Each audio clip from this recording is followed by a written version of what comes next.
The food is divine. It's absolutely divine. I don't want to sound like I'm showing off, but we've eaten at Michelin star restaurants, which, you know, we adore. But this doesn't stay far behind.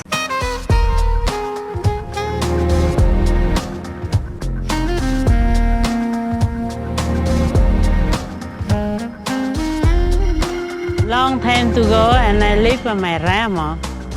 Yes, and after my 18 year, my grandma and her pop go away, and I go back, and my mother, my father, and I live little while, and my father died, and I sell stuff.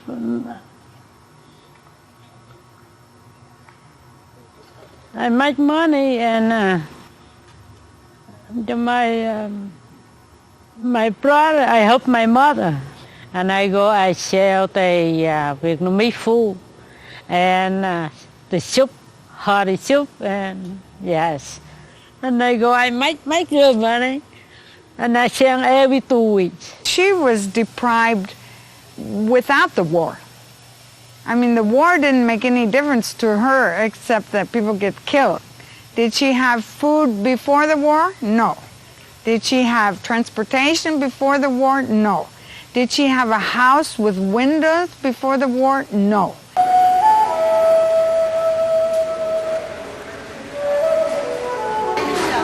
I'm a Miami native. I've originated cooking here. I went on to cook in the best kitchens in the south of France, in New York at Le Bernardin, Alison Dominic, Jean-Louis Paladin, D.C., always coming back to Miami because it is my home. Well, the thing is, Miami doesn't have, and I hate to say it, we don't have that many great food restaurants. We're up and coming, you know, we're taking our baby steps. But as far as regional cuisine, Vietnamese, Chinese, Thai, we don't excel next to other cities. But I have had Vietnamese in almost every other city I've lived in, which have been quite a few. There's nothing like Hy Vong. It might not be the most aesthetically beautiful place I've ever seen, but they have a magic between the two of them. I can't tell you what it is. I wish I had a piece of that magic.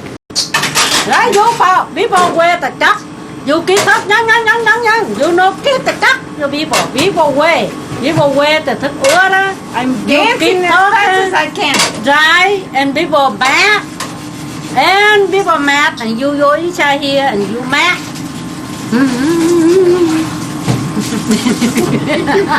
25 years. You get used to this. If my self-image depended on her, forget it. But since I was already grown up when I met her, I can take it, right? Because I know that I'm loved no matter what.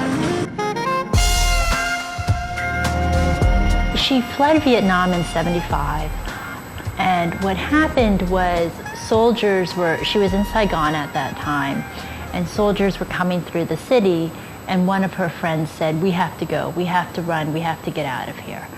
And she was torn because her husband wasn't in the city. She didn't have a chance to tell her family where she was going. But it was one of these, we have to just go. We can't wait and try and contact family because we might not get out. So she and this other lady jumped onto a fishing boat, essentially. And the boat just took off. I make and go around and the book 9 days. No have water, no have food. 9 days. 9 days. A lot of people die. And a lot of people die, and the guy write the book and throw away your water. Throw away water. And then you saw in living color on TV this fall of Saigon, the fall of Da Nang. And I became involved, wanting to become involved in this resettling Vietnamese. And so I talked my church, which is Lutheran because my mother's Swedish, into resettling Vietnamese. And I saw, oh my God, everybody have the family, have the friend, and have everybody want me alone. Oh my God. You know, I think I kill myself. I think I kill myself. No. Very, very sad. She came with one little bag, and we noticed that there was something different about Thong. She was a little pregnant. By the time she actually got to Miami, she was about 6 months pregnant with me. And Kathy, being Kathy, helped my mother, you know, by going to the doctor and setting her up with a house, you know, they lived together. When the baby was born, I saw the baby first, and she was the most beautiful baby. I tell you, I had never seen such a beautiful baby. And that was the start of the relationship between the baby and I. And that's what carried us through, all the way through, was that baby. You know, I think that baby's mine. You know, when I was born, Kathy tells me that the doctor asked her if she wanted to put me up for adoptions since she wasn't able to take care of me, you know, essentially at that time. And she said, as long as I have rice and nuoc mam, which is fish sauce, I'll keep my baby. So that's so I think that's been the pretense for a lot of her life. So but here we have two different cultures that never would have been together. I mean, American and Vietnamese, they say yes, yes, nice to each other, smile to each other, but there is no opening up to each other. Cultures don't mix. It's very hard for cultures to mix. So that began our journey. Magic, I don't know, magic, hard work, I don't know how they do it. I really don't know how they do it. I'm a mother and I love my family, but I don't do this for my family. And they do it for us, and that's why we keep coming back. It defies the traditional market economy for a restaurant. The prices are too low. Food quality is consistent. Too high. And excellent. And too high. She doesn't scrimp on anything. And I think that overall ambiance is though my mother is cooking in the kitchen. And that's why we love it so much.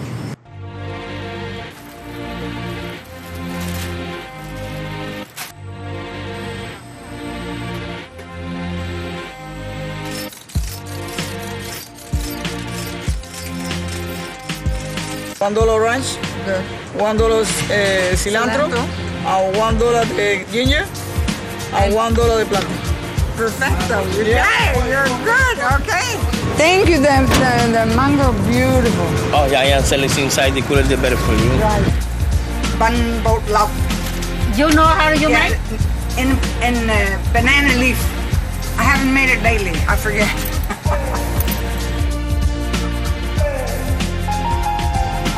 I can't make good things if they don't give me good things to work with. But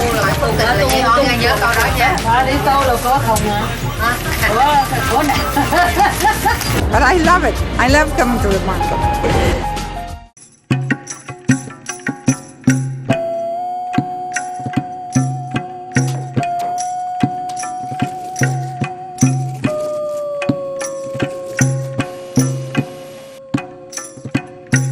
When I go to Hy Vong and I have a pork rolling cake, I order another and then another. I'm a glutton, but I can never get enough. The last time I went there, they were out of the pork rolling cake, and I almost cried.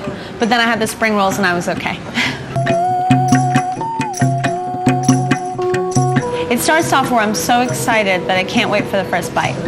And the first bite is always delicious. But what I love about their food is you find these mysterious little crunches and bursts of flavors as you're eating. When you find genius in cooking, it's when it makes you want to eat more of it.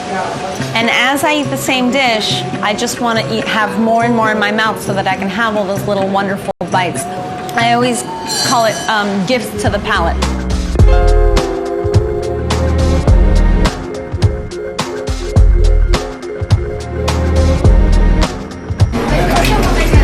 Oh my God, excuse me. We're waiting for 3. I know. Everybody signed in, right?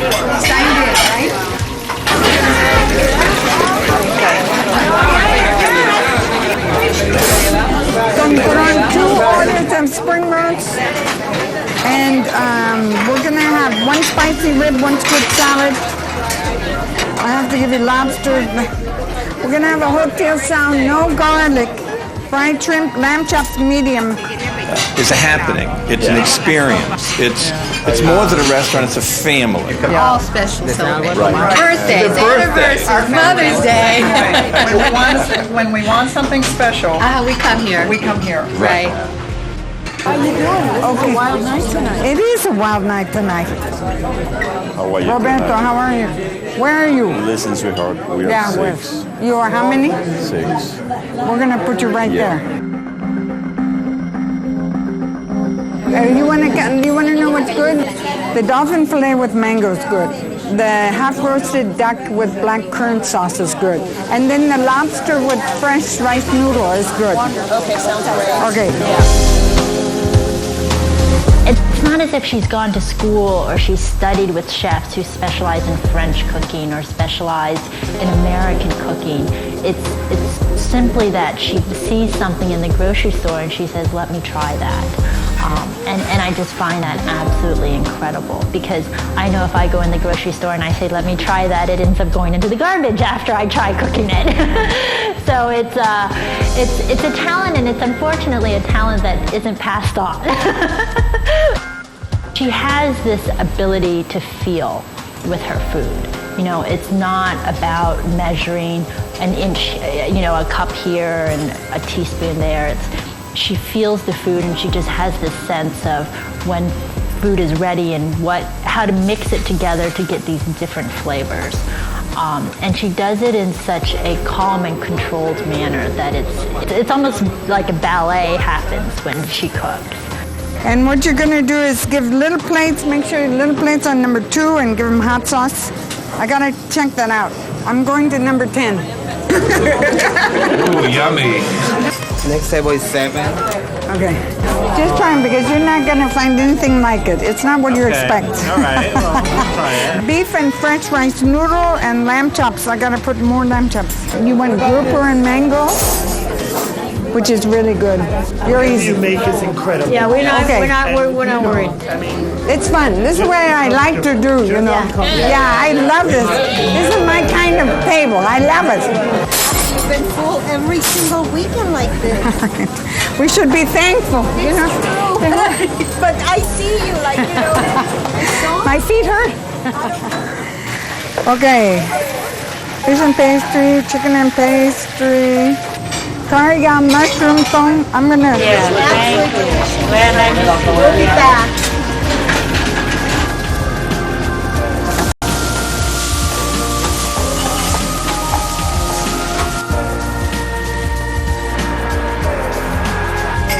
Okay, let me go to number 7. I'm going.